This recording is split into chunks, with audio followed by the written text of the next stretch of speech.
Hey, good morning. I'm Dr. Steve Stites, Chief Medical Officer here at the University of Kansas Health System. Welcome to Open Mics with Dr. Stites.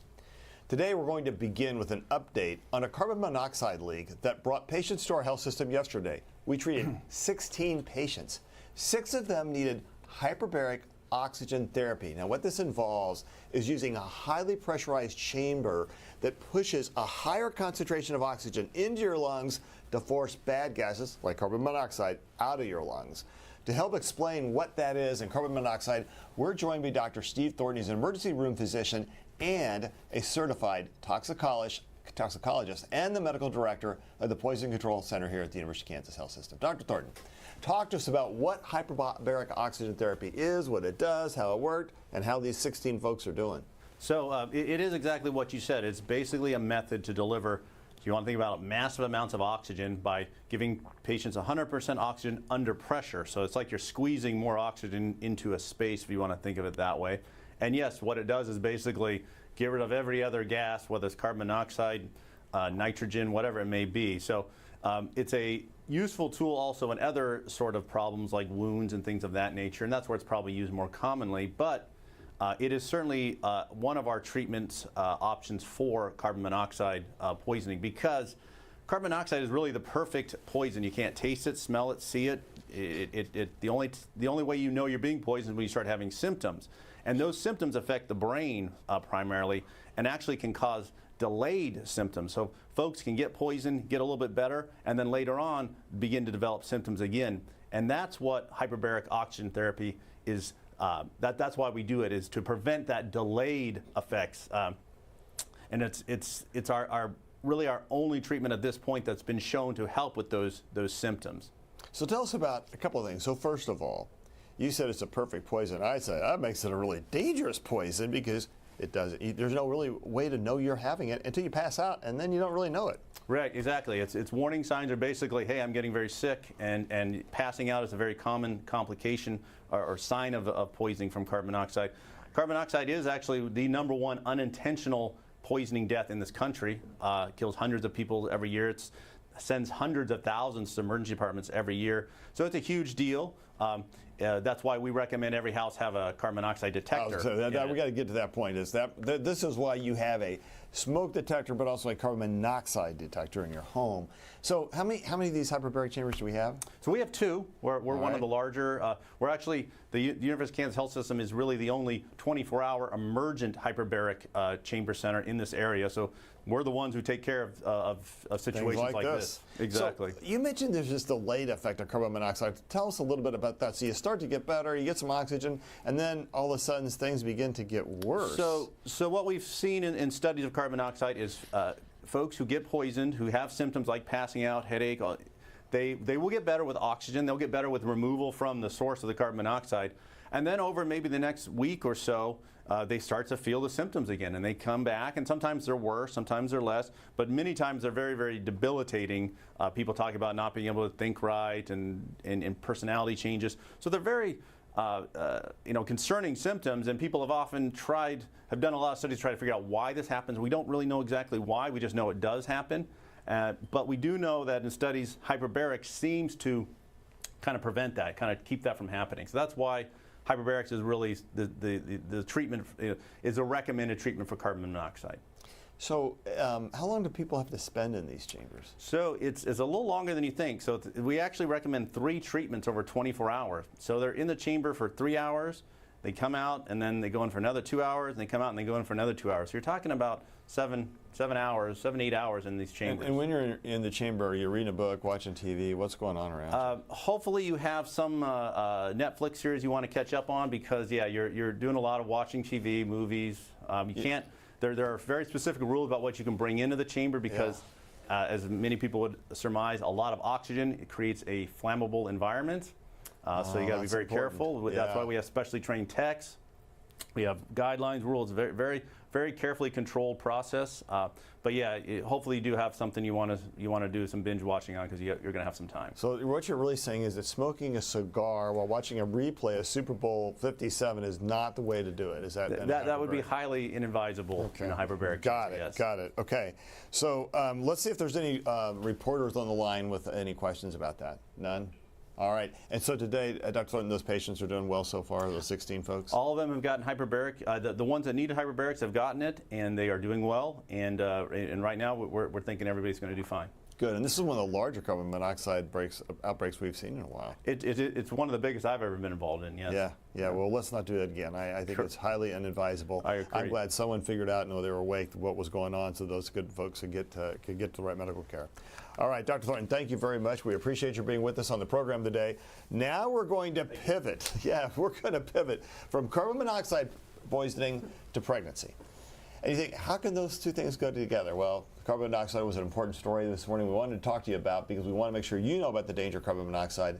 Pregnancy can be a profound, joyful experience. It can also be scary and exhausting, like I know what I'm talking about here, folks. I'm a guy.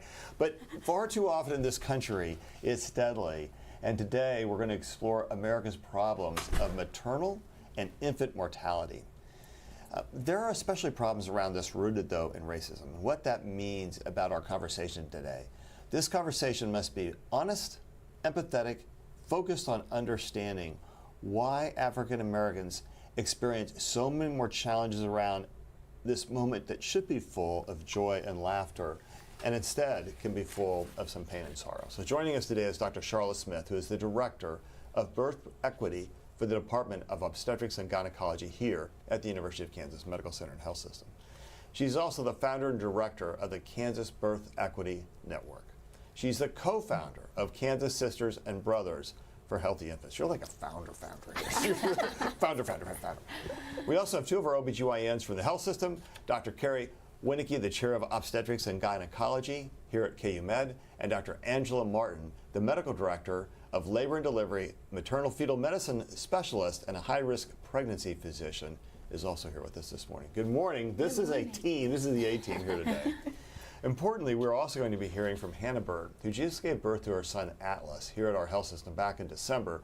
Good morning to you, Hannah, and thank you for being with us on the program this morning. It's awesome that you're here.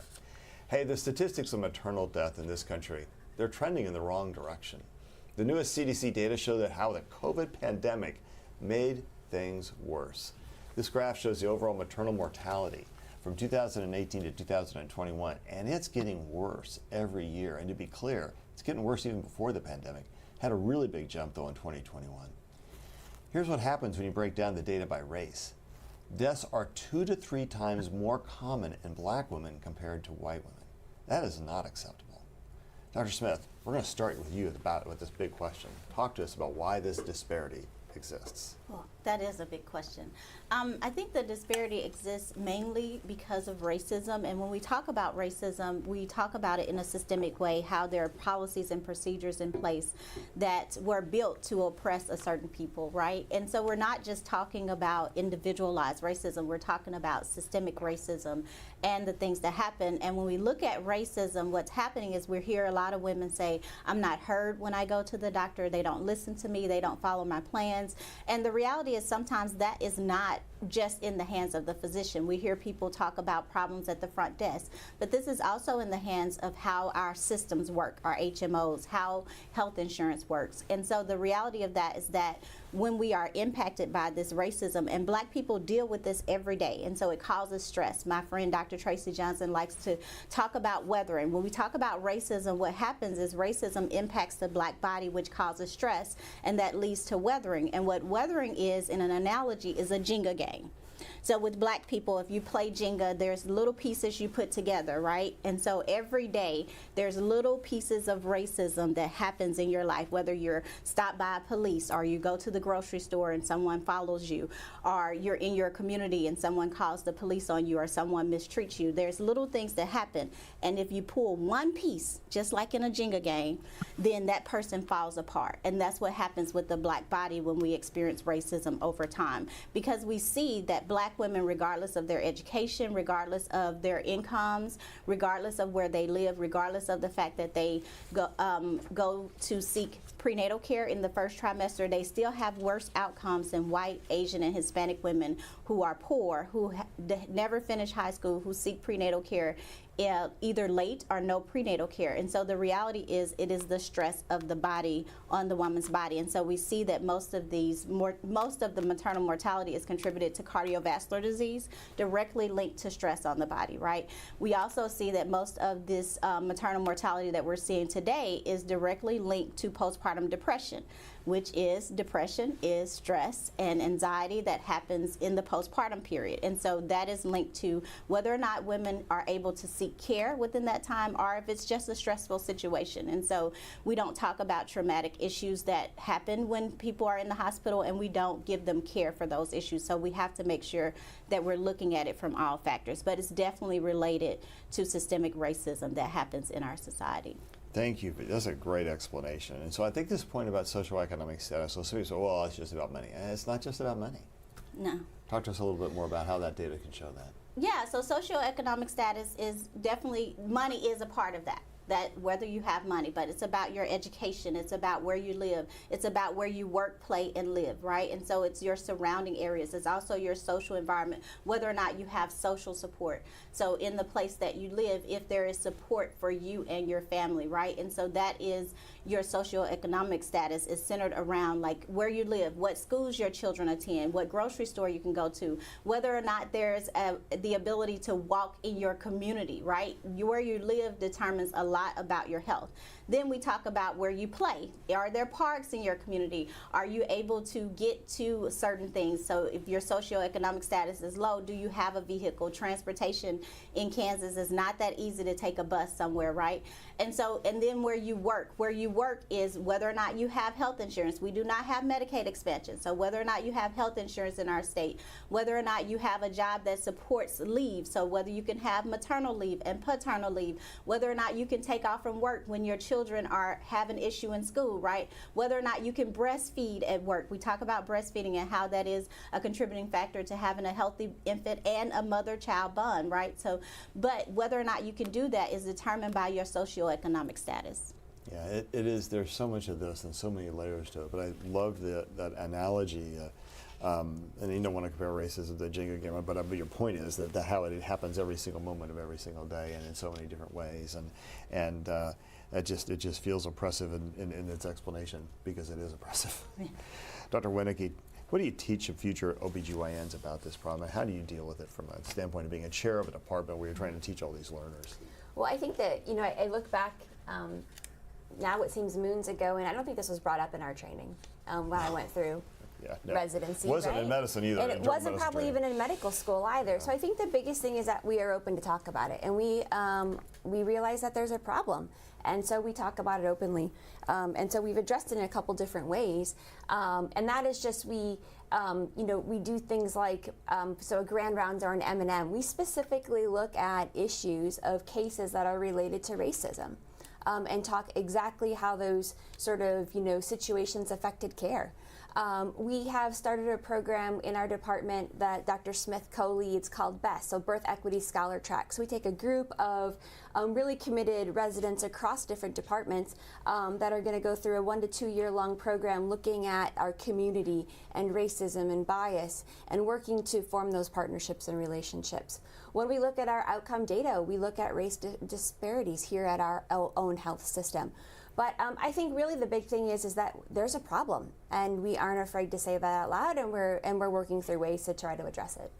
Yeah, that is impressive. This is a really pretty innovative, in my mind, innovative program. I don't think it's elsewhere in the school, is it? Are any of the departments doing what you're doing? So for the BEST program, no. This is something that Dr. Smith and Dr. Kelly Crace, our residency program, really started at the first in the nation. Yeah. So we are championing an opportunity for our trainees really to take time out of their busy training schedule to focus on these issues and its impact of healthcare and how they can make a difference in their community. That's a big deal. So how do the students and the residents, how do they receive it?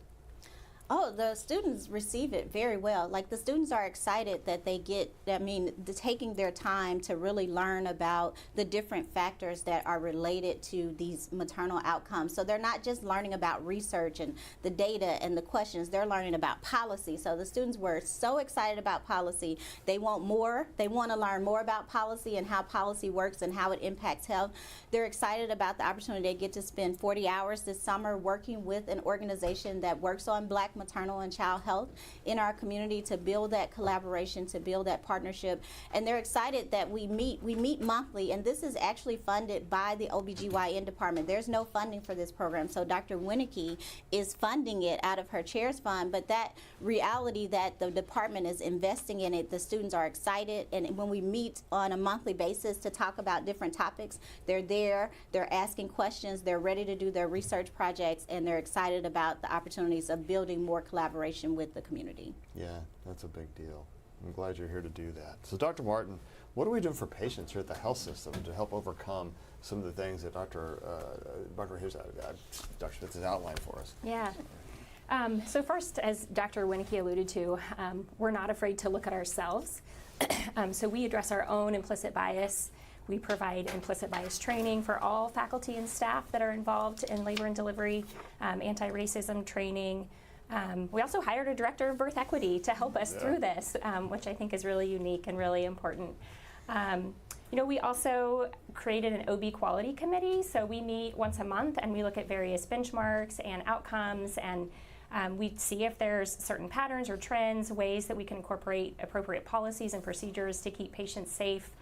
And then throughout the department, there's several research projects going on looking at racial disparities during pregnancy, delivery, and the postpartum period to hopefully help minimize those. So where do you still have to, what's the next phase where you're going to take this program? What are you going to do next? That's a great question. I think just coming up with new innovative ways to look at implicit bias training and anti-racism training. When we do find patterns in our own data, publishing that and systems to improve that, if we do find improvement, sharing that data, I think would be really important. Yeah, it's a big deal. Okay, so we're going to be back with Hannah in just a moment. I bet she's out to take care of Atlas for just a moment. So let's talk a little bit more about some of the toxicities and things. So do you think, Dr. Martin, is this making a measurable difference in how the students and residents are viewing this challenge?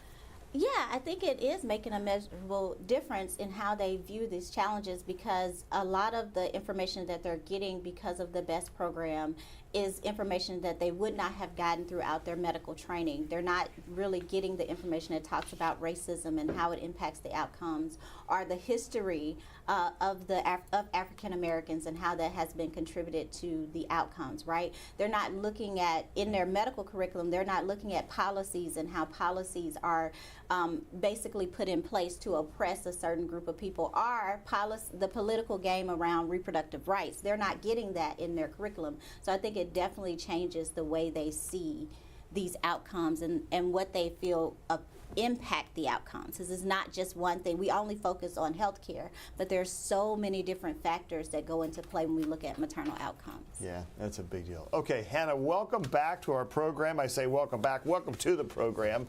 Thank you very much for being here. You gave birth to Atlas back in December. How are you doing, and how is Atlas doing? I think you brought Atlas onto the set just a second ago. Yeah, I heard him crying a little bit in the back, so I went and got him. But I'm doing really well. I'm actually really appreciative to be here today. But we're doing really well, and he'll be actually 4 months tomorrow. So that's a big. By the way, I love that name. Atlas will be very strong, something I never was. So that's a great name. So you said before the program that pregnancy scared you a little bit. Tell us about what scared you. The scariest thing for me was just not being there for my son. The thought of me not going home to be there with my child, that was kind of the scariest part for me, and trying to find good health care. As Dr. Smith was saying, being a Black woman in America and trying to find good health care or good place to have your child is really scary. It's one of those things that you don't really think about until it happens. So. So what did your doctors tell you about staying healthy during pregnancy? What were the things they asked you to do? Just make sure that I'm taking care of me. Because if I'm not taking care of me, I can't, take care of anyone else. So just making sure that I take care of me. Drink plenty of water. Try to stay on or stick to like a healthy diet. But that's pretty much it. I had a really good, healthy pregnancy, thank goodness. And Hannah, do you have friends who have had a different experience with their pregnancies and for whom it's been a challenge than some of the things that Dr. Smith was outlining? Yes, definitely. I actually know a few women who have had a difficulty pregnancy and just the whole experience as a whole. So that was definitely one of the things that I didn't want to happen to me. So it was really important that I found a good provider for me, not only for me, but for my son. So when I found KU, I was just more than ecstatic, basically. I love the staff. I love everything that came with KU, even the aftercare after I had him. Well, you're very kind, so thank you. And I know we have a pretty amazing OB team here. They're pretty remarkable folks, and so hats off to everybody. But really, I appreciate that you're telling us that story. So since December, what kind of follow-up care are you getting now? What are you doing? I did have my 6-week postpartum. I did go up to KU, and then my son was being seen there in the pediatrics. So, yeah, I'm pretty much I was getting care at KU. So. Good. And Atlas is doing well, it sounds like. He's doing really well. He's growing. He's getting big, and like you said, strong. So I'm very grateful for KU. I ended up in a scary situation. Actually, I had a emergency C-section, and I was even scared laying on the table and just kind of being there, not knowing what's going to happen. But after everything was, over with and finished, you can barely even see my scar. I'm healing well. So I am like really appreciative of KU. I tell all my friends now, like, hey, if you have, even if you're not pregnant, I would really say go to KU. Go to KU. Well, listen, you're good. We're just going to hire you for the system so that you can continue to tell that story. But so it sounds like you had some challenges with the pregnancy. If you had to have an emergency C-section, and do you remember much about that? Yeah. So I was in labor for about 2 days. I wanted to do it natural, and I kept telling his father that if I can't speak, that his father would have to be the voice for me. So that was another scary experience. Just I was just thinking, what if I can't say anything, or what if I can't speak up for myself?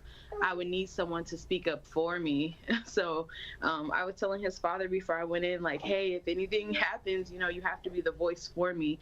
But like I said, luckily everything went well. Like I said, your staff, and there was an amazing team. Even after I gave birth, everything was just more than what I could even imagine or think that, I would get. Yeah, that's a big deal. Well, Dr. Winicki, it sounds like there were some challenges for this. What caused an emergency C-section? I don't know Hannah, so I can't comment so specifically on her situation. But when we think about globally in the United States about causes of maternal mortality, we know that there are some common themes that run across in the causes of mortality in the United States. And those would be most commonly cardiac defects or cardiac problems, infection, hemorrhage or bleeding a lot, and then like a DVT or a PE or a thromboembolic event, and then hypertensive problems. So we see all of those, and then as we sort of mentioned earlier, here at KU we're really looking about if there are disparities of our patients and which of those we might be seeing more common on different people here. Yeah. Talk to us a little bit about what, Dr. Martin, tell us a little bit about what preeclampsia is and how that can affect, and does it affect African American women more? Yeah. So it affects about 2 to 8% of all pregnancies. It is a little bit more common in our Black birthing people. It's a hypertensive disorder that's directly related to the pregnancy, and it can really affect any organ system throughout the body. You know, most of the time when patients are diagnosed with preeclampsia, they ultimately deliver and get to take home a healthy baby, but it is associated with severe morbidity, so it can cause severe kidney disease, liver disease, stroke, seizure, which is what eclampsia is. So it can be really dangerous if it's unrecognized or untreated.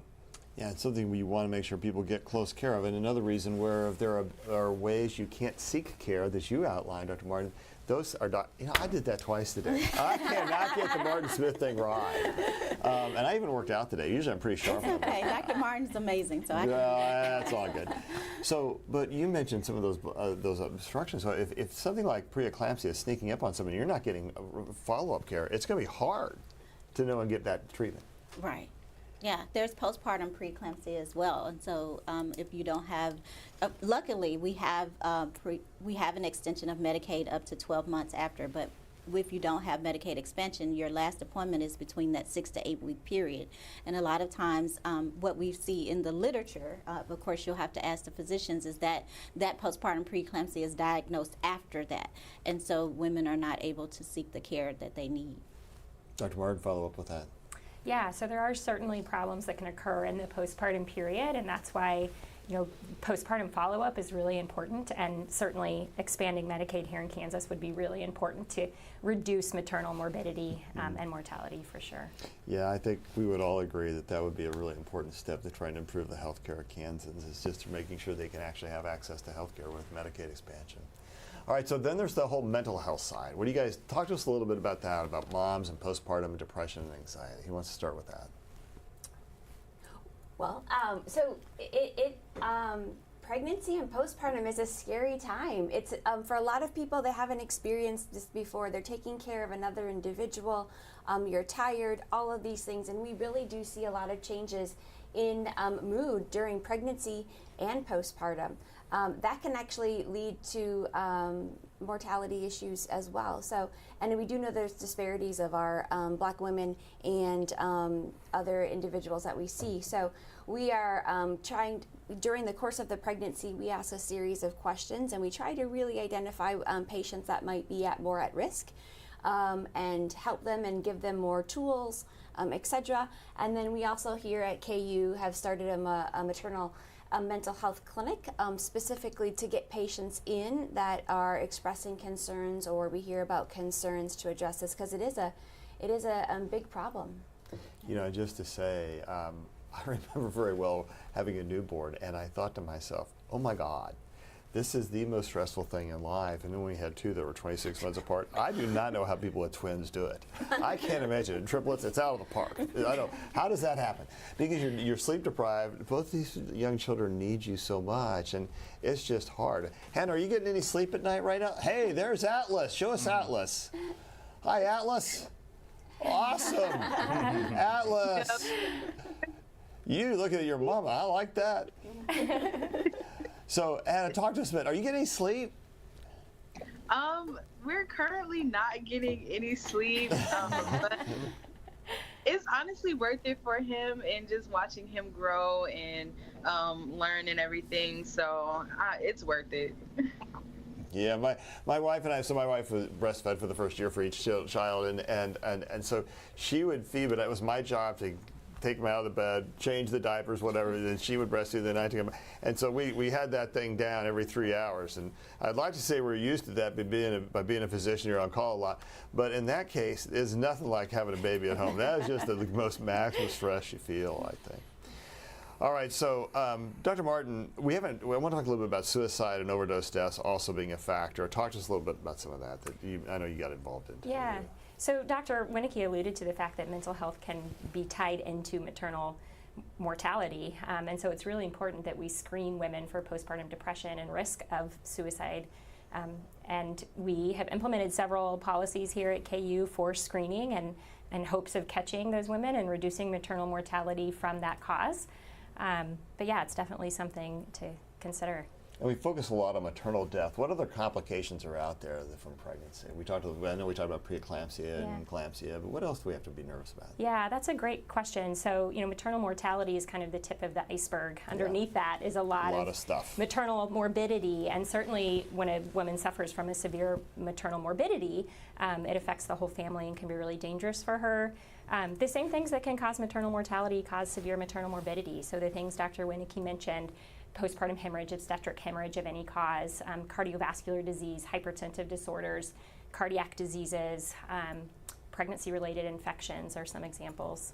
Yeah, so Dr. Smith, you've helped create 2 different groups. And we said before you were like the founder's founder here, and I was just pretty impressed. We were going through your credentials there. But Kansas Sisters and Brothers for Healthy Infants and the Kansas Birth Equity Network. Tell us a little bit about that work. Yeah, so as Dr. Martin was mentioned, we talk a lot about deaths, but for every 1 woman that dies, 100 women suffer severe maternal morbidity, and that's really sick. That's really being really ill, right? And the reality is that we put a lot of responsibility on the physicians, but patients need support outside of the healthcare system. There needs to be community support. And so the Kansas Sisters and Brothers for Healthy Infants was really developed to create awareness around infant mortality, Black infant mortality when I was in Wichita. And the reality is those are fraternities and sorority members, Black fraternity and sorority members that already do community work within the community and are committed to the improvement of those communities. They oftentimes come from those communities that are highly impacted by these outcomes, and they already have existing trust in the community. So working with them in collaboration to create awareness was the perfect start of this work, because it's really grassroots issues that they can educate their community, right, on understanding what infant mortality means. They can educate their community on the importance of co-parenting and fatherhood, and they could have conversations with their communities around birth equity. And we'd have an event every year called Celebrate Day 366, and that was our opportunity to allow them to talk to their communities about these issues, but also to change the conversation from death to celebration. So we celebrate more and more Black babies living past that 365-day mark every year. Now we have the Kansas Birth Equity Network, and that was developed because we were tired of people working in silos to do the work. Everybody's doing a different project, and there is truly no plan. So the Kansas Birth Equity Network brings together diverse organizations across our state, and by diverse that means the work that they're doing, not their race, brings them together to create solutions for Black maternal, paternal, and infant health. And the reality of that is that we want to stop describing our communities in a deficit. We want to start affirming our Black communities, identifying the strengths and working with those strengths, and helping them to enhance that. And we have several activities that happen. We have our Black Maternal Health Week event that happens this week on April 15th, and that is our opportunity to work with our community, to affirm them, to celebrate. We have keynote speakers, we have vendors. It's really a place to create safety in being Black and understanding these outcomes, and also to have that peer-to-peer support. So there's other people that are sharing those same experiences in one place.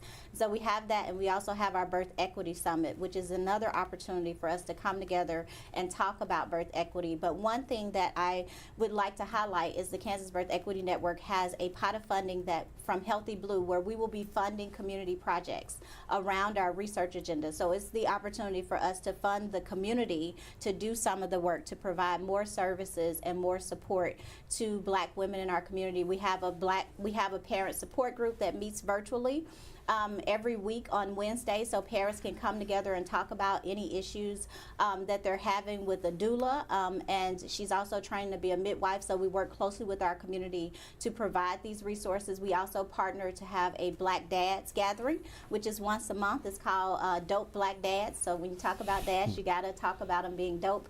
But it's the reality of we try to provide everything that we think a family needs to create that safe environment outside of the healthcare system for their baby, and we try to provide that education so that they know what to be aware of, and we try to provide that comfort. We have physicians that are a part of that are right here in our health system. We try to provide that comfort so that when they go to the hospital, when they go to the clinic, they can ask questions. So it's that setting where everybody's in one place, and you build that trust, you build that comfort to have the true conversations. All right, this has been a remarkable conversation, and you are the founder's founder. And if you have questions about pregnancy and Black maternal health, please send them to us on YouTube, Facebook, or email. Those links are right here on your screen. Let's check in for a moment with Dr. Dana Hawkinson, Hawkeye. You know, Dana, they're getting real formal with you. You're the medical director of prevention and control, that other stuff. I'm still going to call you Doc Hawk. I don't know if anybody else does. Yeah, I'm getting it more and more. It's stuck, hasn't it? It happens on the floor, okay, yep. Good, I'm glad. All right, so talk to us about our numbers today and how things looking. Yeah, I mean, things were looking pretty good. Again, I think it seems when we're both on, the numbers seem to increase a little bit. We had been in the mid to high 30s. We have come down to the 20s.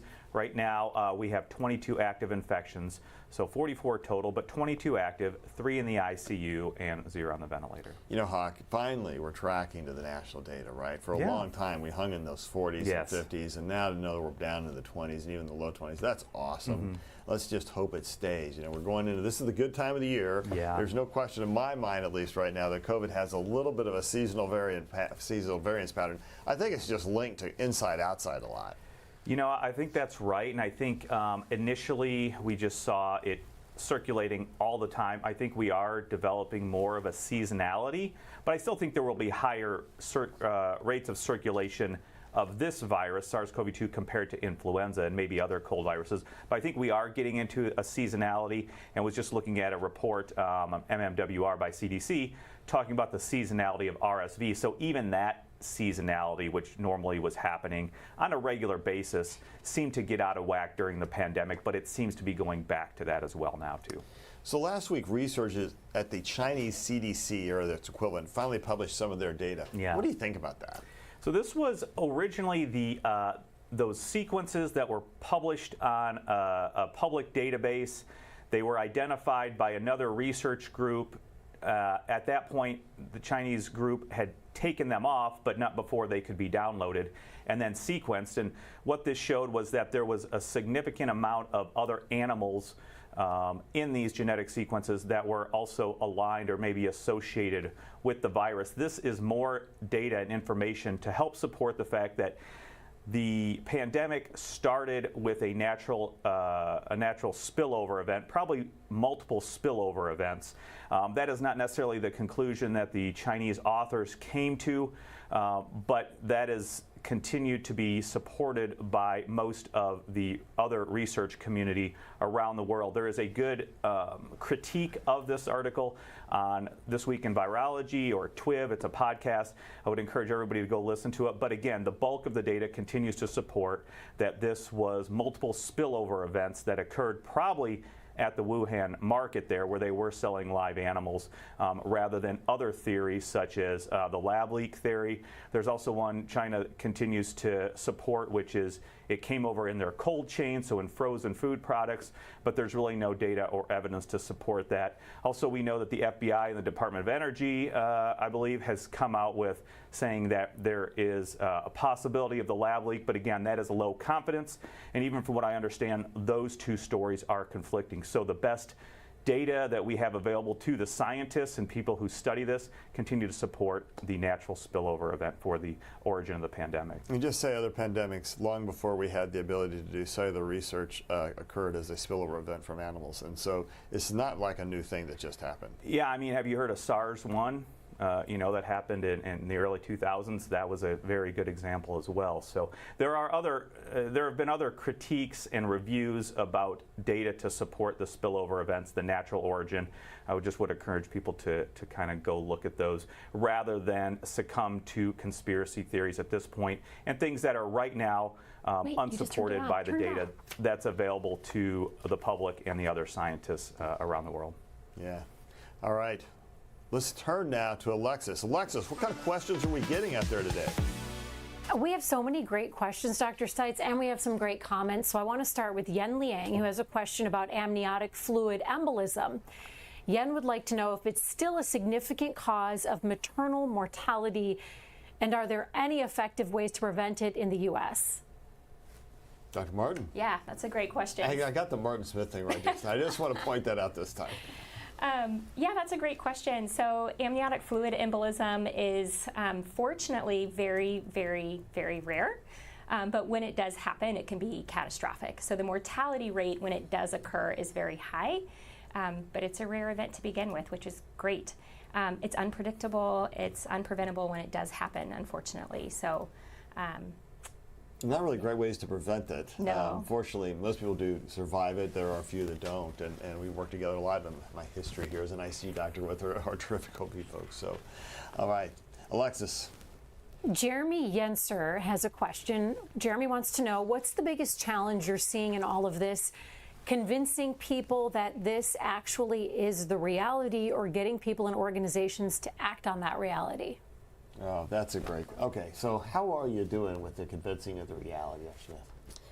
I think that it's simple when we talk to the Black community, because they're aware of these issues. A lot of people have had experiences that they may not have shared with other people, and so when they think about what happened or a story that they've heard, then it's easy for them to get involved. I think when you're talking about others getting involved, you have to really talk to them about the reality of the data.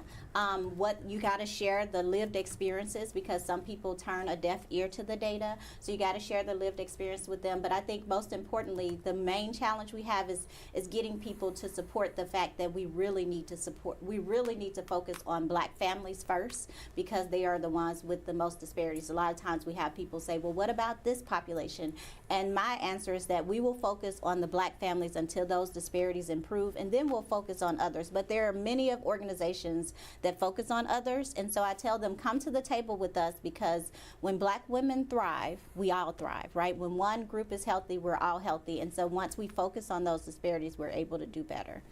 So did you have trouble getting this program started? I can't remember if you started this as a program director or chair. Chair. I had very little.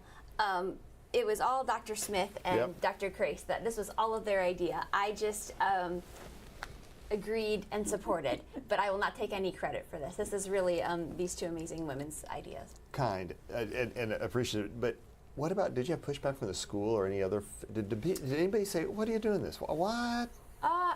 Not that I know of. Most people were like, wow, and we've taken it to the national level to share with other programs, and people are mostly like, wow, why didn't we think of this? Yeah, why hasn't this been gone on before? Correct. Yeah, So slow. we are working on dissemination so other people can really see what we've done. But once the idea has been proposed, it's amazing, because we have such amazing leaders. So have you run into resistance? Did you run into resistance? No, I think I proposed the idea to Dr. Winicky, and at the time Ed Ellerbeck was our chair, and they both were acceptive of the idea. And then I talked to Dr. Crace about it, and she was like, let's go, because that's the type of leader she is. She's a really great leader, so we partnered. It's about the collaboration, though. I think when we think about these programs, it takes a collaborative effort to do them. So you put a researcher with a physician, and you're able to really make things happen, because you have to understand both sides of it. We understand the data and the research, but they understand the schedule of the resident. So there was no pushback, and there's been no pushback. People are really impressed, not just within our system, but our community is impressed that we have this program, and that makes them feel better about KU because of some of the false things that they've heard. I'm sure they're false, but that makes them feel better about receiving care at KU, and it makes them feel like KU is ahead of the game. They're doing things that other institutes aren't doing, and so that's definitely, now I hear people say, that's a place I want to go to, which makes me proud. It is. It's a great thing. Alexis. Our viewers are loving this topic. Ann Sellentrop writes, what an outstanding program. And Georgianne wants you all to know that Atlas is adorable. And Atlas is adorable. That's right. Got a question from Jean Reardon. Jean wants to know, what causes preeclampsia? Dr. Martin. Yeah, that's a great question, and the answer is we're not quite sure yet. The hormones of pregnancy, some of the changes, inflammation, the way the placenta implants into the uterus really early on in pregnancy sets the stage for preeclampsia to develop later on. So we don't exactly know what causes it, and the only treatment we have right now is delivery. And so, when we catch it, we monitor it very carefully and then decide when the best time is to deliver. Yeah. We do have something that might reduce the risk of preeclampsia, and that's aspirin. And so for patients who have risk factors for preeclampsia, we're often recommending that they take 1 or 2 baby aspirin a day throughout their pregnancy. You know, this aspirin thing, it's that drug that keeps coming back for one indication or another, time and again. It's interesting. And so why does aspirin work for preeclampsia? Yeah, it has to do with the way that placenta implants really early on in pregnancy in that first trimester. It kind of changes some of those hormones and helps reduce the risk of preeclampsia. All right, Alexis. I have one last question from Maggie. It's a COVID question, a vaccine question. Maggie wants to know if there is any word yet if another bivalent booster is needed 4 months after the last bivalent booster. Okay, Hawkeye. Well, how quick? I'm hearing 6 or 12 months, depending on how immunosuppressed or immunocompromised you are. Yeah, that is true. The FDA is expected to make some announcements in the next coming weeks. And their thought was that if you are immunosuppressed or have some other comorbid conditions, then you could possibly get a second updated booster dose at least 4 months after that first one. But we are also waiting for general recommendations as well. And again, hopefully those will be out within the next few weeks. That was the last I had heard from the FDA. So we are waiting. We know that has been a hot topic for especially people that are at higher risk of disease from SARS-CoV-2 infection as well. So we are awaiting, and I think that is the expectation, is that there will be a recommendation, especially for those that are at higher risk or immunocompromised.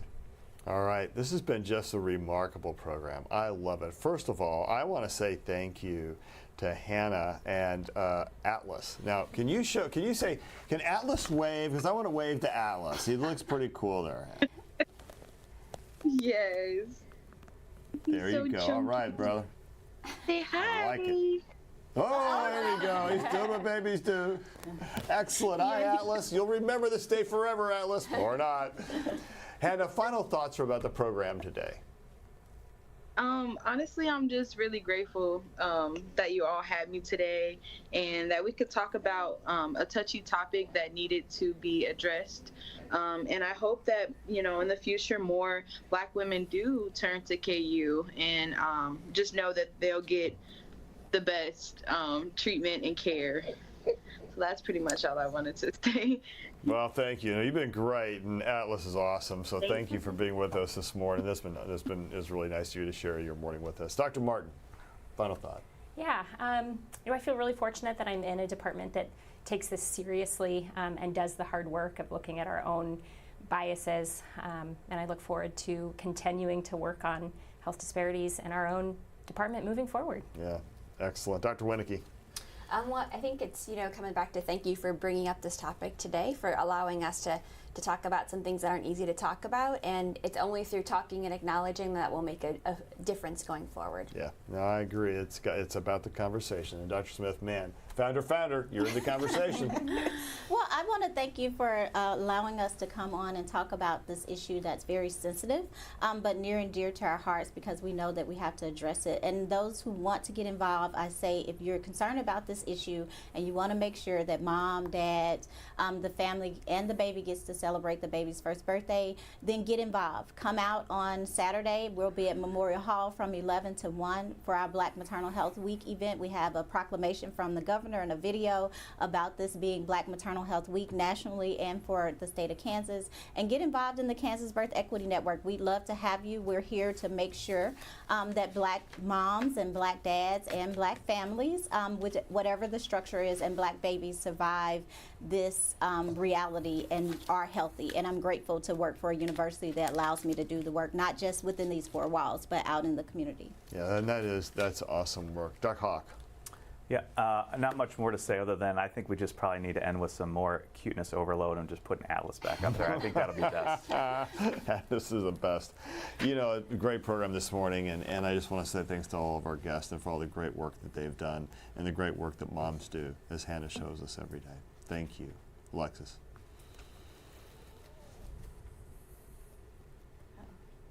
Award. Uh-oh. Best cheeks in the Midwest. Maybe best cheeks in America. I mean, I just want to go through the screen and squeeze those little cheeks. What an adorable baby. Thank you so much to everyone for watching us today. Let's see those cheeks. Oh my goodness, if that doesn't put you in a good mood the rest of the day, nothing will. Thank you so much for watching. Thanks to Hannah and Atlas. We will see you back here tomorrow morning at 8 a.m. Have a great day. Coming up tomorrow on the Morning Medical Update. With Parkinson's disease, shaking, spasms, and tremors can rob you of a normal life. And new research finds it's more common than we realize. I'm Jessica Lovell on the next Morning Medical Update. One patient went years without proper treatment until she sought a second opinion. Thursday at 8. I'm Alexis Del Cid on the next All Things Heart. I think our biggest concern was having open heart surgery. You know, I mean, just the sound of it is scary. Surgery to repair your heart with the help of a robot. The alternative technique that had this patient recovering from home just days later. Thursday morning at 10.